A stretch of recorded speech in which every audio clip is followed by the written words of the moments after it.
Hello everyone, welcome back to CBSE Yoddha. आज हम लोग class 12 geography India people and economy book से chapter पढ़ने वाले हैं water resources.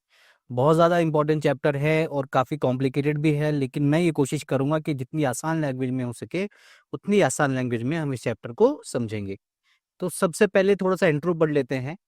First point is saying water is a cyclic resource that keeps moving through the water cycle. Water cycle हमने बहुत बार पढ़ा है, क्लास 11 ज्योग्राफी में भी पढ़ा था कि पहले जो वाटर है वो इवेपोरेट होता है, फिर कंडेंसेशन होता है, क्लाउड्स बनते हैं, फिर बारिश होती है, फिर ऐसे करके ये सर्कल चलता रहता है। इसे हम क्या बोलते हैं? वाटर साइकिल बोलते हैं। नेक्स्ट पॉइंट हमें कह रहा है about 70% of earth surface is covered with water. ये हम लोग क्लास 6 से पढ़ते हुए आ रहे हैं कि हमारी अर्थ को हम लोग ब्लू प्लैनेट कहते हैं। क्यों कहते हैं हम उसे ब्लू प्लैनेट? क्योंकि 71% हमारे अर्थ का जो सरफेस है वो वाटर से कवर है। Only 3% of total water is fresh water. और हमारी अर्थ पे जितना पानी है उसमें से सिर्फ 3% क्या है? फ्रेश वाटर है। A very small portion of fresh water is available for human use. इसमें से सिर्फ 3% फ्रेश वाटर है, और इस फ्रेश वाटर में से भी, इस 3% में से भी बहुत छोटा सा प्रपोर्शन हमारे पास पीने के लिए है, यूज करने के लिए है। अब हमारे पास सबसे पहली जो हेडिंग आती है वो है water resources of India. Point by point इसे समझेंगे। सबसे पहले हमारी बुक हमें कह रही है India has about world's 2.45% surface area. पूरे वर्ल्ड का सरफेस एरिया में से 2.45% सरफेस एरिया हमारे इंडिया के पास है। पूरे वर्ल्ड में जितने वाटर रिसोर्सेज हैं उसमें से 4% हमारे इंडिया के पास है। और पूरे वर्ल्ड में जितनी पॉपुलेशन है उसका 17% पॉपुलेशन हमें इंडिया में देखने को मिलता है। हालांकि ये नंबर अब बढ़ गया होगा, लेकिन अभी हमारी बुक में यही है तो हमें यही पढ़ना है। आगे कह रहा है annual water from precipitation about 4000 cubic kilometre. साल भर में इंडिया में जो बारिश से हमें जो पानी मिलता है वो मिलता है 4000 क्यूबिक किलोमीटर के आसपास। Surface water plus replenishable ground water हमारे पास कितना है टोटल मिला के? 1869 क्यूबिक किलोमीटर। ठीक है, सरफेस वाटर। अब सरफेस वाटर क्या होता है? जितना भी हमारे अर्थ सरफेस पे ऊपर पे जो हमें पानी दिखाई दे रहा है वो मिला के, और ग्राउंड वाटर, और ऐसा ग्राउंड वाटर जो कि रिप्लेनिश होता रहता है, यानी कि जो अपने आप रिचार्ज होता रहता है, वो मिला के कितना है हमारे पास? 1869 क्यूबिक किलोमीटर। आगे कह रहे हैं only 60% of this water can be use effectively about 1122 cubic kilometre.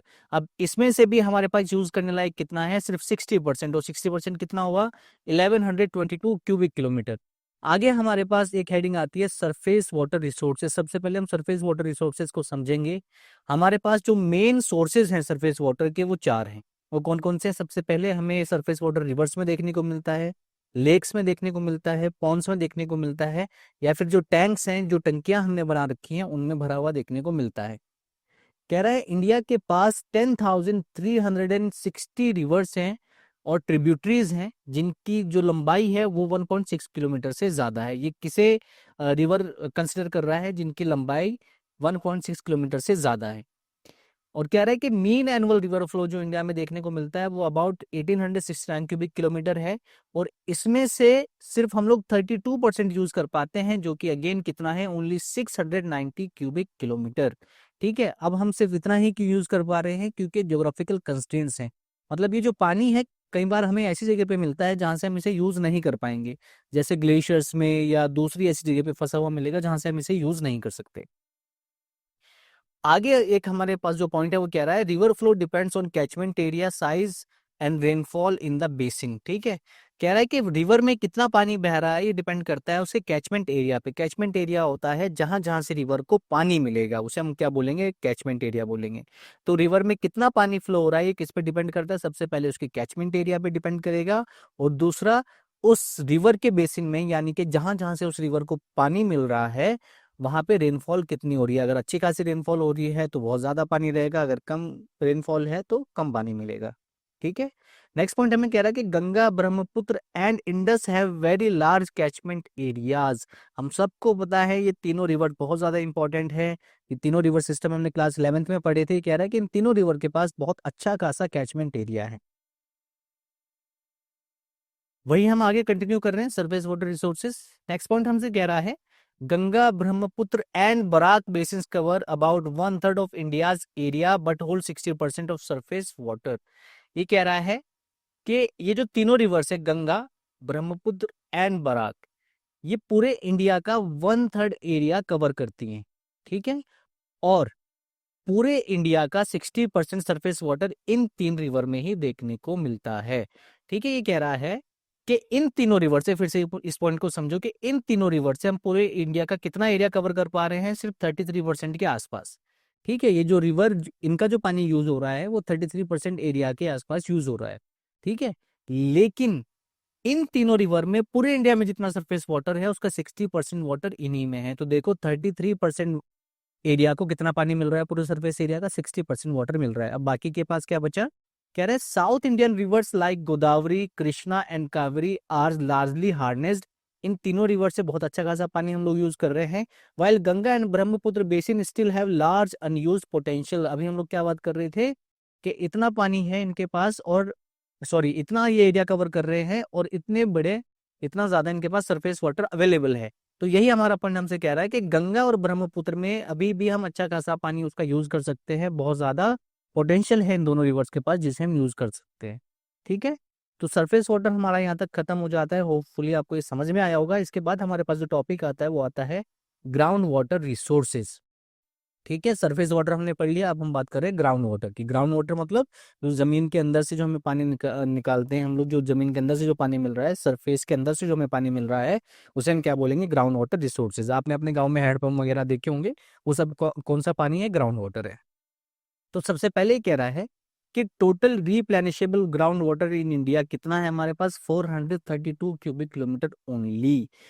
पूरे इंडिया में जो रिप्लेनिशेबल, रिप्लेनिशेबल का मतलब फिर से वही मैं आपको बता रहा हूँ, जो कि रिचार्ज होता रहता है, ठीक है। आप यूज करते रहो पानी और ग्राउंड वाटर वो रिचार्ज होता रहेगा। ये कितना है हमारे पास, 432 क्यूबिक किलोमीटर, ठीक है। सबसे ज्यादा जो ग्राउंड वाटर यूज हो रहा है वो पंजाब, हरियाणा, राजस्थान एंड तमिलनाडु में हो रहा है for the sake of irrigation, ठीक है। आगे कह रहा है कि ग्राउंड वाटर कम कहाँ पे यूज हो रहा है, छत्तीसगढ़, ओडिशा एंड केरला में। मॉडरेट यूज हो रहा है इन सारे स्टेट्स में, गुजरात, यूपी, बिहार, त्रिपुरा एंड महाराष्ट्र।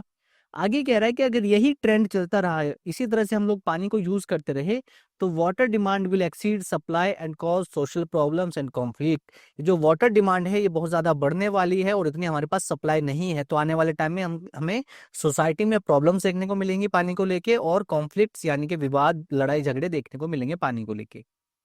अगला हमारे पास जो सरफेस वाटर का सोर्स है वो कौन सा है, लगून्स एंड बैक वाटर्स। आपने क्लास 11th में पढ़ा होगा कि लगून्स एंड बैक वाटर्स क्या होते हैं, ठीक है। देखो मैं आपको इन शॉर्ट समझा रहा हूँ। ये हमारा, सपोज ये हमारा इंडिया है, पेनिनसुला इंडिया है, और ये है हमारा ओशन। कई बार क्या होता है कि जो ओशन वाटर है यहाँ पे ट्रैप हो जाता है किसी वजह से, ठीक है। ये यहाँ पे सैंड इकट्ठा हो जाएगा, यहाँ पे सिल्ट इकट्ठा हो जाएगा, और ये जो वाटर है ये थोड़ा सा अलग हो जाएगा, ठीक है। इसे हम बोलते हैं लगून्स या फिर बैक वाटर।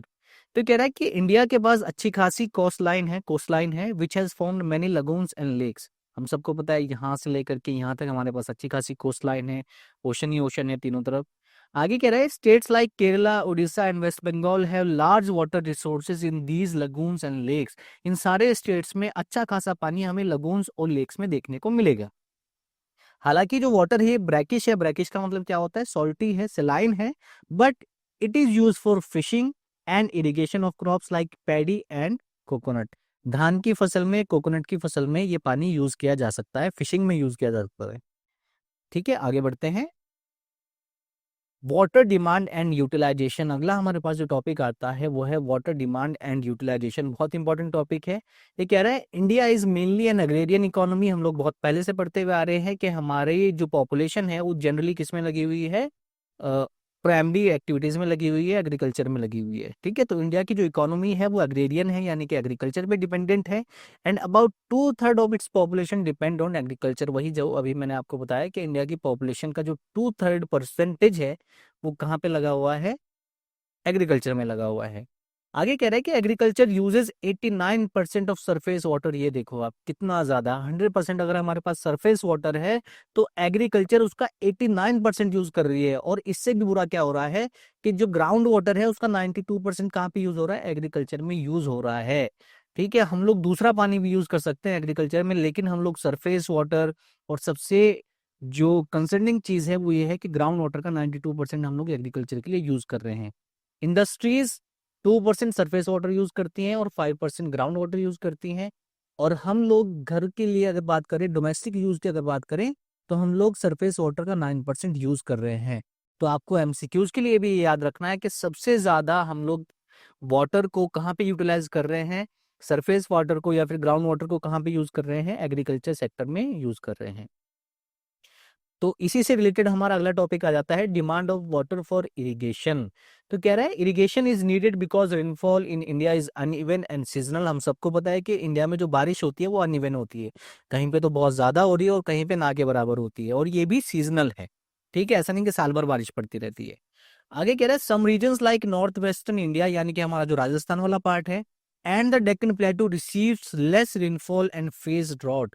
ठीक है, ये राजस्थान वाला एरिया और ये डेक्कन प्लेटू वाला एरिया, यानी कि हमारा जो गुजरात वाला एरिया है, नदर्न महाराष्ट्र वाला या वेस्टर्न एमपी वाला जो एरिया है, यहाँ पे कह रहा है कि यहाँ पे भी बारिश बहुत कम होती है और यहाँ पे ड्रॉट देखने को मिलते हैं।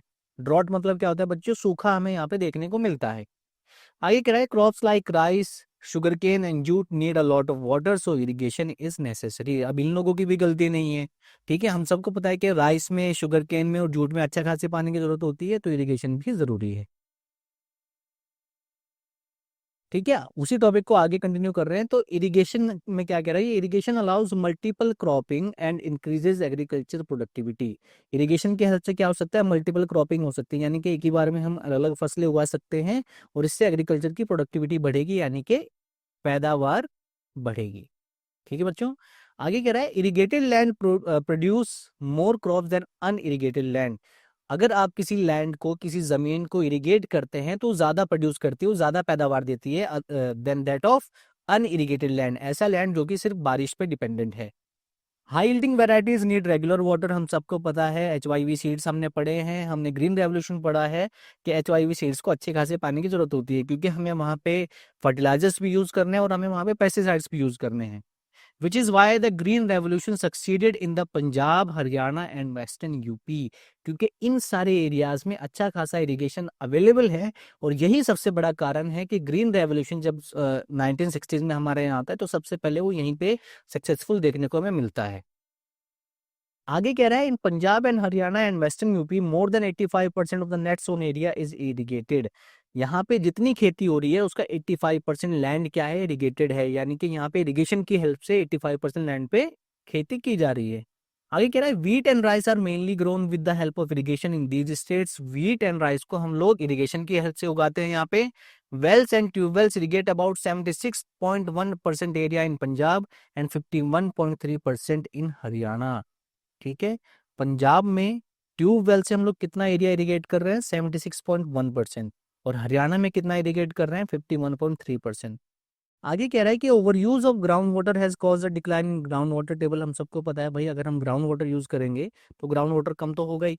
आगे कह रहा है in Rajasthan and Maharashtra over withdrawal has increase fluoride levels in ground water. ठीक है, ग्राउंड वाटर में फ्लोराइड देखने को मिल रहा है, फ्लोरीन ज्यादा देखने को मिल रहा है। In parts of West Bengal and Bihar, it has increased arsenic concentration in groundwater. West Bengal में और बिहार में ग्राउंड वाटर में अब आर्सेनिक भी हमें मिलने लगा है, और ये सारी चीजें कैंसरस होती हैं बच्चों। चाहे हम फ्लोरीन की बात करें, चाहे हम लोग आर्सेनिक की बात करें, अगर ये पानी लोग पी रहे हैं तो ये बहुत ज्यादा हार्मफुल है, ये कैंसरस हो सकता है। क्या क्या वाटर प्रॉब्लम्स हमें देखने को मिल रही हैं, तो सबसे पहले कह रहा है per capita water availability is decreasing due to population growth. भाई, पर पर्सन जितना पानी अवेलेबल है वो कम होता जा रहा है, और क्यों कम होता जा रहा है, क्योंकि पॉपुलेशन बढ़ रही है। पानी तो उतना ही है, पॉपुलेशन बढ़ रही है, तो सीधी सी बात है पर पर्सन जो पानी अवेलेबल हमें वो कम होता जा रहा है। Water resources are getting polluted by industrial, agriculture and domestic waste, reducing usable water. ठीक है, ये हम लोग अपने ही पैर पे कुल्हाड़ी मारने वाला काम कर रहे हैं। एक तो पानी वैसे नहीं है, और जो है भी हम लोग उसे अपने आप पोल्यूट कर रहे हैं, चाहे वो इंडस्ट्रीज की हम लोग बात करें, चाहे हम लोग एग्रीकल्चर की बात करें, चाहे डोमेस्टिक वेस्ट की बात करें। अगला हमारे पास जो टॉपिक आता है वो है प्रधानमंत्री कृषि सिंचाई योजना। ठीक है, इस बार हमें टॉपिक्स पढ़ने बहुत ज़्यादा ज़रूरी है बच्चों, क्योंकि बहुत सारे क्वेश्चन वो इन सारे बॉक्सेस से पूछ रहा है, तो हम इन्हें इग्नोर नहीं कर सकते। तो प्रधानमंत्री कृषि सिंचाई योजना ये कह रहा है कि it aims to provide protective irrigation. Protective irrigation का मतलब ये होता है कि जब अगर आपको रेनफॉल से पानी पूरा नहीं पड़ रहा है तो हम लोग थोड़ा सा इरिगेशन भी वहाँ पे प्रोवाइड कर देंगे। और इसके मेन ऑब्जेक्टिव क्या क्या है, सबसे पहला जो इसका ऑब्जेक्टिव है वो है हर खेत को पानी। मतलब हर खेत को पानी मिलना चाहिए। इससे क्या होगा, it increases water access to farms and expand area under irrigation. ठीक है, हर खेत को पानी मिलेगा और दूसरा ऐसे एरियाज जहाँ पे इरिगेशन की जरूरत है वो एरियाज अब बढ़ेंगे। बेटर वाटर मैनेजमेंट, ठीक है, अब पानी हम लोग वेस्ट नहीं करेंगे, अच्छे से इसे मैनेज करेंगे। पर drop more crop, promote water saving irrigation technologies. ठीक है, अब हम लोग इरिगेशन इस तरीके से करेंगे जिससे पानी बचे। ठीक है, तो पर ड्रॉप मोर क्रॉप, ठीक है, एक एक बूंद से अच्छी खासी क्रॉप आप उगा सकते हैं। आगे कह रहा है promote water conservation and development of rainfed areas through soil and ground water conservation. ठीक है, ऐसे एरियाज जो कि रेनफेड है, जहाँ पे अच्छी खासी बारिश हो रही है, यहाँ पे हम लोग क्या करेंगे, ग्राउंड वाटर को कंजर्व करेंगे और सॉइल को कंजर्व करेंगे। ठीक है, तो ये था प्रधानमंत्री कृषि सिंचाई योजना। आगे हमारे पास एक टॉपिक आता है deterioration of water quality. Water quality day by day घटती जा रही है, खराब होती जा रही है। पानी जो है, चाहे वो ग्राउंड वाटर है चाहे वो सरफेस वाटर है, वो पीने के लायक नहीं है।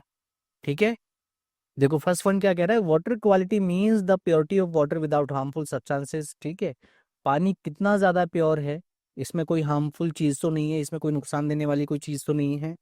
Water gets polluted by micro organisms, chemical, industrial and other waste unsafe for human. ठीक है, सारा पानी अनसेफ हो जाता है ह्यूमन के लिए जब इतनी सारी इसमें बुरी बुरी चीजें आके मिल जाती हैं।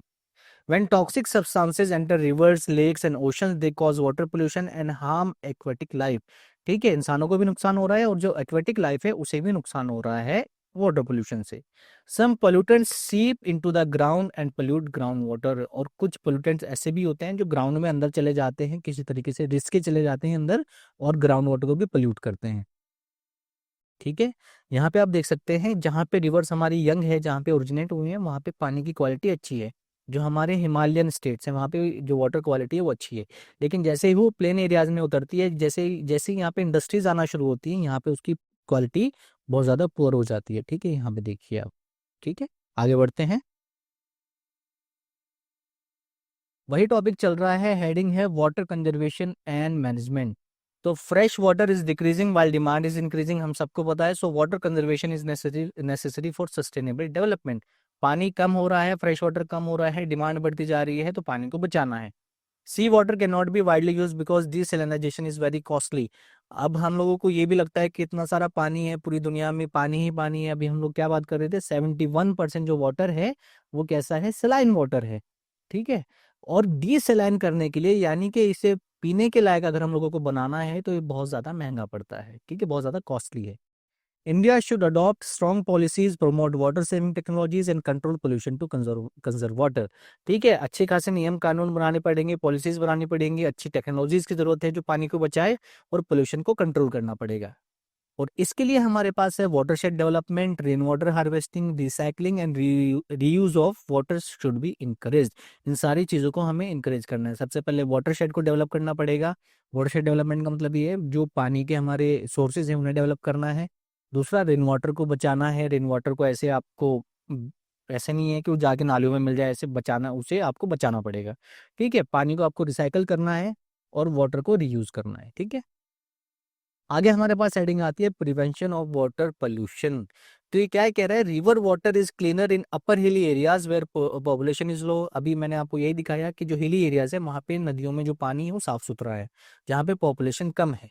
इन plains rivers are heavily use for irrigation, drinking, domestic and industrial purposes. तो यहाँ पे आके इसमें बहुत सारे केमिकल्स मिल जाएंगे, डोमेस्टिक वेस्ट मिल जाएगा, इंडस्ट्रियल वेस्ट मिल जाएंगे, जिससे रिवर्स पोल्यूट होती हैं, specially in summer when water flow is low. और खासकर सबसे ज्यादा पोल्यूशन हमें कब देखने को मिलेगा, समर्स में, जब इन नदियों में पानी कम होता है। ठीक है, सीधी सी बात है, अगर पानी कम होगा तो नदियां जो है ज्यादा पोल्यूट हो जाएंगी, रिवर्स जो है ज्यादा पोल्यूट हो जाएंगी। इसीलिए central pollution control board with state boards monitor water quality eight 507 station. ठीक है, एक सेंट्रल लेवल पे हमने एक पोल्यूशन कंट्रोल बोर्ड बना रखा है और स्टेट लेवल पे भी कुछ बोर्ड्स बना रखे हैं। ये सारे क्या करते हैं, वाटर की क्वालिटी को मेंटेन रखने के लिए कोशिश करते रहते हैं, उसे मॉनिटर करते रहते हैं कि वाटर की क्वालिटी और ज्यादा खराब तो नहीं हो रही। और ये सारा का सारा काम ये 507 स्टेशन पे कर रहे हैं। इतनी जगह पे ये सारा काम अभी चल रहा है। ठीक है, वाटर की क्वालिटी को मॉनिटर करने का जो काम है। आगे कह रहा है data shows organic and bacterial contamination are the main causes of river pollution. ये कह रहा है कि सबसे ज्यादा जो रिवर पोल्यूट हो रही है, एक तो वो ऑर्गेनिक वेस्ट से पोल्यूट हो रही है और दूसरा बैक्टीरिया से पोल्यूट हो रही है। ऑर्गेनिक का मतलब ये होता है जो ऑर्गेनिक चीजों से जो वेस्ट है, जैसे आपके पेड़ पौधे हैं, सब्जियां वगैरह है, वो सारी चीज़ें, ठीक है, उनका जो वेस्ट है वो सारी चीज़ें, और बैक्टीरिया का जो वेस्ट है, ये मेन कॉज है वाटर पोल्यूशन का, रिवर पोल्यूशन का। Yamuna river is the most polluted river between Delhi and Etawah. पूरे इंडिया में सबसे ज्यादा जो पोल्यूटेड रिवर है वो कौन सी है? यमुना रिवर है। और सबसे ज्यादा पोल्यूटेड ये कहाँ देखने को मिलती है? दिल्ली और इटावा में देखने को मिलती है। मैं आपको बताऊं, मैं देहरादून से बिलोंग करता हूँ, और हमारे यहाँ जो यमुना रिवर है बहुत ज्यादा साफ सुथरी है, बहुत खूबसूरत रिवर है। अगर आप गूगल करके देखें तो आप देख सकते हैं, ठीक है। लेकिन जैसे ही हम सबको पता है प्लेन एरिया में जाती है, तो वहां पे इसकी बुरी हालत हो जाती है। आगे कह रहा है ground water pollution occurs due to toxic metals, fluoride and nitrates in different parts of India. ठीक है, ग्राउंड वाटर पोल्यूट क्यों हो रहा है? टॉक्सिक मेटल से, वही जो अभी मैं आपको बता रहा था, मरकरी है, आर्सेनिक है, उन सारी चीजों से, फ्लोरीन से और नाइट्रेट से, जो कि ग्राउंड वाटर में चले जाते हैं। वही टॉपिक आगे कंटिन्यू कर रहे हैं। ये कह रहा है कि laws like water pollution act 1974 and environmental protection act 1986 have been not been implemented effectively. हमने इन लॉज को स्ट्रिक्टली इम्प्लीमेंट नहीं किया, लोग इन्हें हल्के में ले रहे हैं, इंडस्ट्रीज इन्हें हल्के में ले रही हैं। कह रहा है by 1997 about 251 polluting industries were located along rivers and lakes. ठीक है, रिवर्स के किनारे पे, लेक्स के किनारे पे 1997 तक 251 इंडस्ट्रीज लोकेटेड थी जो इन्हें पोल्यूट कर रही थी। वाटर सेस एक्ट 1977, इसका भी कुछ ज्यादा इम्पैक्ट हमें देखने को नहीं मिला पोल्यूशन कम करने में। There is a strong need to create public awareness about water conservation and pollution. लोगों को जागरूक करना है, पब्लिक को अवेयर करना है वाटर को कंजर्व करने के लिए और पोल्यूशन को कम करने के लिए। अगली हमारे पास हेडिंग आती है recycle and reuse of water. तो कैसे हम रिसाइकल करेंगे, कैसे रीयूज करेंगे पानी को? तो सबसे पहले कह रहा है industries can use reclaimed waste water. ठीक है, ये जो वेस्ट वाटर को साफ करके जो रखती है अपने पास इंडस्ट्रीज, इसे ही यूज कर सकती है। कहाँ यूज कर सकती हैं? For cooling and fire fighting. ठीक है, यहाँ पे इस पानी को यूज किया जा सकता है। जितना भी वेस्ट वाटर इंडस्ट्रीज से निकल रहा है उसे हम यहाँ पे यूज कर सकते हैं। आगे कह रहा है in cities use water from bathing and washing utensils can be used for gardening. ठीक है, इस पॉइंट में मैं थोड़ा श्योर नहीं हूँ, क्योंकि हम सबको पता है बेदिंग के बाद जो पानी बचेगा, ठीक है, मतलब जो निकलेगा पानी, और वाटर यूटेंसिल्स धोने के बाद, यानी कि बर्तन धोने के बाद जो पानी बचेगा, ठीक है, मुझे नहीं लगता वो सेफ होगा गार्डनिंग के लिए। लेकिन फिर भी हमारी बुक हमसे कह रही है तो यही सही होगा। आगे कह रहा है water use for washing vehicles can also be use for gardening. ये चीज़ भी मुझे सही नहीं लगती कि भाई आप अपनी कार और अपनी बाइक आप धो रहे हैं, उसके बाद वो पानी कहाँ पे आप यूज कर रहे हैं? गार्डनिंग में यूज कर रहे हैं। मुझे नहीं लगता ऐसा होता है, ठीक है, लेकिन लिखा है तो पढ़ना है। आगे हमारे पास हेडिंग आती है वाटरशेड मैनेजमेंट। ठीक है, वाटरशेड मैनेजमेंट देखो, सबसे फर्स्ट पॉइंट क्या कह रहा है? Watershed management means proper management and conservation of surface and ground water. Surface water को और ग्राउंड वाटर को प्रॉपरली मैनेज करना है और कंजर्व करना है। इसे हम क्या बोलेंगे? वाटरशेड मैनेजमेंट बोलेंगे। ठीक है, it focuses on reducing run of and storing water. तो ये जो पानी, इतना बारिश का इतना सारा पानी पड़ रहा है, ये सारा अल्टीमेटली नालों से बह करके कहाँ जाके मिल जाता है? बड़े नालों में जाके मिल जाता है। तो ये इतना ज्यादा यूजफुल है नहीं, तो हम क्यों इस पानी को बेकार बहने दें? ठीक है, इस पानी को हम लोग क्या करेंगे? स्टोर करेंगे। मेथड्स लाइक पर्कुलेशन टैंक्स, जहाँ पे पानी इकट्ठा होता है बारिश का, and recharge wells help recharge ground water. ऐसे कुएं जिनसे ग्राउंड वाटर रिचार्ज होता है वो भी हेल्पफुल होते हैं पानी को रिचार्ज करने में, ग्राउंड वाटर को रिचार्ज करने में। आगे हमारे पास टॉपिक है वाटरशेड डेवलपमेंट प्रोग्राम, वही जो अभी हम पढ़ रहे थे। क्या रहा है? The central and state government have started many watershed development programme. Central government ने भी और स्टेट गवर्नमेंट ने भी बहुत सारे वाटरशेड डेवलपमेंट प्रोग्राम शुरू कर रखे हैं। जैसे कि Hariyali project aims to help rural people conserve water. गांव के लोगों को पानी बचाना सिखाना है, for drinking, irrigation, fisheries and afforestation. ठीक है, इन सारे कामों को लिए हम लोगों को, गांव के लोगों को क्या करेंगे? अवेयर करेंगे। ठीक है, सबसे पहले तो पीने के लिए पानी बचाना है, इरिगेशन के लिए पानी बचाना है, फिशरीज के लिए पानी बचाना है, और जंगल लगाने हैं। ठीक है, अब ये जो हरियाली प्रोजेक्ट है ये चल कैसे रहा है? It is done by gram panchayat with the help of peoples participation. जो लोकल कम्युनिटी है उसकी हेल्प लेंगे, और ग्राम पंचायतें इस प्रोग्राम को चला रही हैं। एक और प्रोग्राम है नीरू मीरू प्रोग्राम, और ये आंध्र प्रदेश में चलाया जा रहा है। और एक है अरवारी पानी संसद, जो कि अलवर राजस्थान में चलाई जा रही है। ये दोनों programmes they promote water harvesting structures. ये वाटर हार्वेस्टिंग को बढ़ावा दे रहे हैं, पानी को बचाने को बढ़ावा दे रहे हैं। और ये ऐसे स्ट्रक्चर बनाने के लिए कह रहे हैं जहाँ पे सारा बारिश का पानी इकट्ठा हो जाए, जैसे कि जोहड़ है, पोन्स है, और चेक डैम्स हैं। ठीक है, और इसमें भी हम लोग लोगों की हेल्प ले रहे हैं। आगे कह रहा है कि तमिलनाडु ने एक बहुत अच्छा काम कर रखा है। Tamil Nadu has made rain water harvesting structures compulsory in houses. हर घर में रेन वाटर हार्वेस्टिंग के लिए आपको टैंक बनाने पड़ेंगे, स्ट्रक्चर्स बनाने पड़ेंगे, बिना उसके आपका घर नहीं बन सकता, उसका नक्शा पास नहीं हो सकता। ठीक है, आगे हमारे पास एक केस स्टडी है। ये केस स्टडी बहुत इंपॉर्टेंट है क्योंकि इस बार इन्होंने ये 2026 बोर्ड में पूछी थी। ठीक है, केस स्टडी का नाम है द वाटरशेड डेवलपमेंट इन रालेगान सिद्धि अहमदनगर महाराष्ट्र। ठीक है, तो ये जो रालेगान सिद्धि है ये एक मॉडल विलेज बन गया है for watershed development. In 1975 Anna Hazare led the village transformation through watershed development and voluntary labour. यहाँ पे जो काम शुरू किया था, जो मेहनत शुरू की थी, वो अन्ना हजारे ने की थी 1975 में। इन्होंने अपने गांव को ट्रांसफॉर्म किया है, और कैसे ट्रांसफॉर्म किया है, वहां पे वाटरशेड को डेवलप करके, यानी वही कि जो सरफेस वाटर है, ग्राउंड वाटर है, उसे बचाने के लिए काम किया है और लोगों की हेल्प ली है। ठीक है, आगे कह रहा है कि यहाँ पे इन्होंने पर्कुलेशन टैंक्स बनाए हैं एंड वाटर कंजर्वेशन मेजर्स, यानी कि पानी को बचाने के लिए इन्होंने नए नए तरीके अपनाए हैं to improve ground water and agriculture. आगे इन्होंने यहाँ पे और भी कुछ सारे काम किए हैं, रालेगान सिद्धि में और भी कुछ काम हुए हैं, जैसे कि social reforms like banning liquor को बैन कर दिया, ओपन ग्रेजिंग को बैन कर दिया, वाटर इंटेंसिव क्रॉप्स को बैन कर दिया। ठीक है, और इन सब से हमें क्या मिला है, overall development of the village, पूरे विलेज का विकास हुआ है, ओवरऑल डेवलपमेंट हुई है। आगे हमारे पास एक बहुत इंपॉर्टेंट टॉपिक आता है बच्चों, that is rain water harvesting. Class 10th में भी आपने पढ़ा था, इसमें कुछ नया नहीं है, वही है, लेकिन इंपॉर्टेंट बहुत ज्यादा है। तो सबसे पहले डेफिनेशन पढ़ते हैं। Rain water harvesting means collecting and storing rain water. Rain water को कलेक्ट करना है और उसे स्टोर करना है for different uses and recharging ground water, अलग अलग कामों के लिए और ग्राउंड वाटर को रिचार्ज करने के लिए। ये बहुत सस्ता होता है और इको फ्रेंडली है, यानी कि एनवायरमेंट पे भी इसका कोई बुरा नुकसान नहीं होता।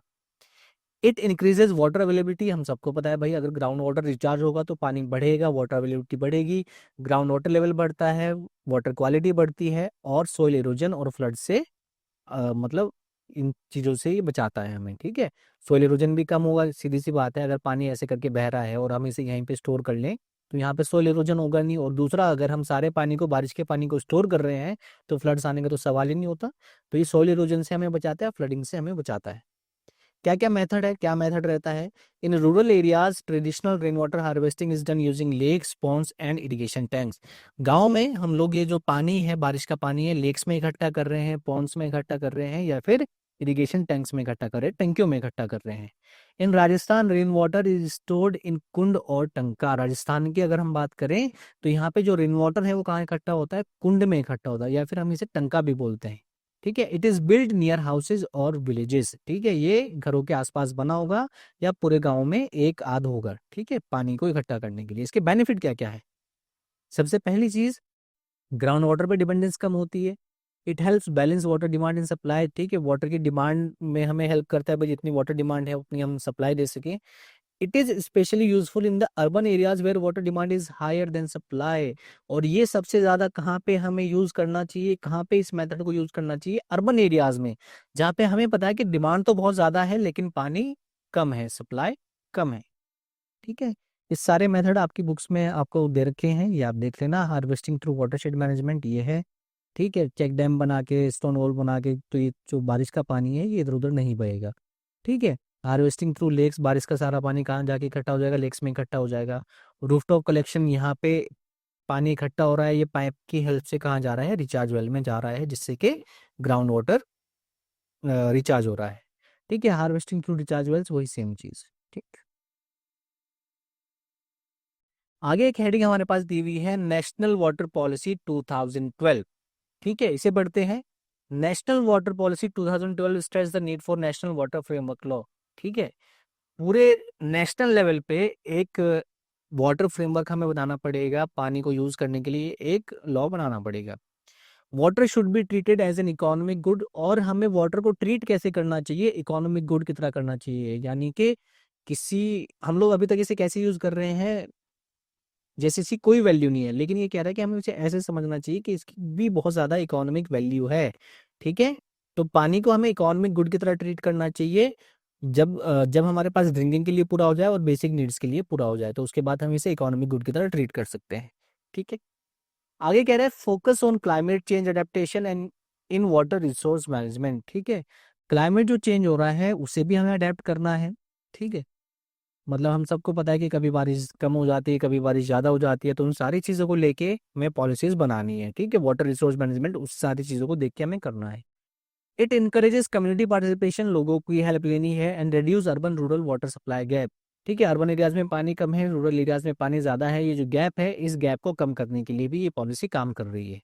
आगे हमारे पास एक हेडिंग है जल क्रांति अभियान, ये इम्प्लीमेंट हुआ था 2015-16 में।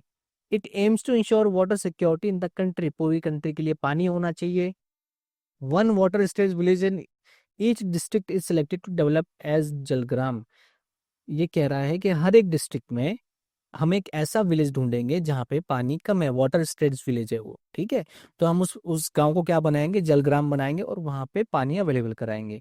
फोकस ऑन वाटर कंजर्वेशन, पानी को बचाना है, आर्टिफिशियल रिचार्ज, पानी ग्राउंड वाटर को रिचार्ज करना है, and reducing ground water pollution, ground water को पोल्यूट होने से बचाना है। इट प्रमोट्स पब्लिक अवेयरनेस, लोगों को जागरूक करना है through media and school activities. आपके स्कूल में भी कभी कोई आता होगा आपको अवेयर करने के लिए। ठीक है, आगे कह रहा है the program aims to ensure water food and livelihood security. ये आपको एमसीक्यूज के लिए याद रखना है कि ये सिर्फ वाटर पे ध्यान नहीं देता, ये फूड पे और लाइवलीहुड सिक्योरिटी पे भी ध्यान देता है। ठीक है बच्चों, इस बार वो एमसीक्यूज में इस तरीके के क्वेश्चन पूछ रहा है सीबीएसई बोर्ड आपसे, तो आपको याद रखना है, आपको एक एक चीज बहुत ध्यान से पढ़नी है। आगे हमारे पास एक दूसरा बॉक्स आपके पास दिया हुआ है, दैट इज अटल भूजल योजना। ठीक है, आपकी बुक में दिया हुआ है इस चैप्टर में। कह रहा है अटल भूजल योजना is implemented in 8,220 water states gram panchayat across 7 states.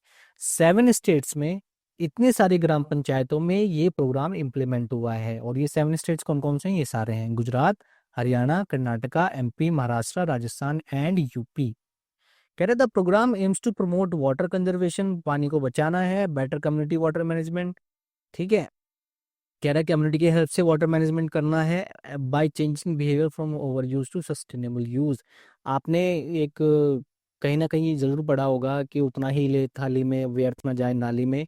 तो इस तरीके के स्लोगन्स हमें पानी के लिए भी बनाने पड़ेंगे, वाटर के लिए भी बनाने पड़ेंगे कि भैया आप उतना ही पानी अपने गिलास में लें जितना आपको पीना है ना। आपने देखा होगा लोग क्या करते हैं, पूरा गिलास पानी भर के ले लेते हैं और उसके बाद एक एक सिप पियेंगे, 2 सिप पियेंगे और उसके बाद उसे फेंक देंगे पानी को। तो हमें लोगों का बिहेवियर भी चेंज करना है और इस ओवर यूज को रोकना है। ठीक है, सस्टेनेबल यूज करना है पानी का। तो यहाँ पे हमारा चैप्टर खत्म हो जाता है, बहुत इंपॉर्टेंट चैप्टर है बच्चों। और अगर आपको ये वीडियो अच्छी लगी, आप यहाँ तक पहुंचे हैं, तो आपको इस वीडियो को लाइक करना है और चैनल को सब्सक्राइब करना है। मिलते हैं नेक्स्ट वीडियो में जल्दी ही, तब तक के लिए जय हिंद, ऑल द बेस्ट।